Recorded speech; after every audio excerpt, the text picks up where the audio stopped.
But first, I'm John Bachman, and new this afternoon, a data breach at the U.S. Post Office, and it could be massive. Personal information belonging to 500,000 employees, as well as an unknown number of post office customers, may have been stolen. The employee information includes names, social security numbers, and employment information. The customers affected are people who have contacted a call center between January and mid-August of this year.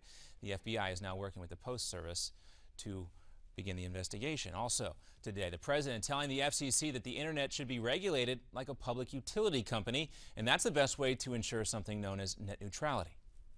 In plain English, I'm asking them to recognize that for most Americans, the internet has become an essential part of everyday communication and everyday life. The president's asking the FCC to regulate the internet the same way it does to phone or power companies. That would allow the government to prevent the creation of so-called internet fast lanes for companies willing to pay for them, while possibly slowing down other parts of the internet. But companies like Verizon and Comcast say the new regulations are unnecessary. The president also talking about cybersecurity and the internet at an economic summit in Beijing. Steady, sustainable growth requires promoting policies and practices that keep the internet open and accessible.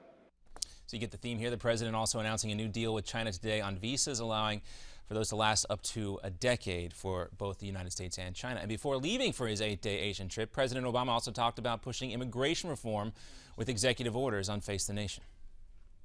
I'd prefer and still prefer to see it done through Congress, but every day that I wait, we're misallocating resources, we're deporting people that shouldn't be deported, we're not deporting folks that are dangerous and need to be deported. Well, the soon-to-be Senate Majority Leader Mitch McConnell says the president bypassing Congress, of course, is like waving that red flag in front of a bull.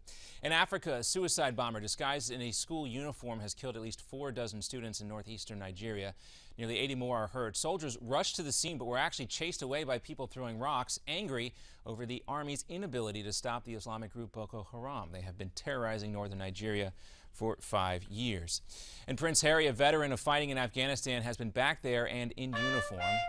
Over the weekend, he took part in a Remembrance Day ceremony at the airfield in Kandahar. And tomorrow, of course, the United States marks Veterans Day, and we will salute the Marines on their birthday today. The Marine Corps serving from the halls of Montezuma to the shores of Tripoli now for 239 years. Congrats to them. And kids probably still have Halloween candy left, but winter is officially here in Minnesota. Check this out.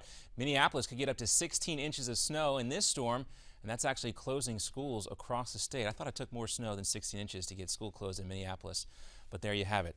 We'll have another Newsmax Now update coming up for you in about 30 minutes. I'm John Bachman. We'll send out now back to Ed Berliner with Midpoint.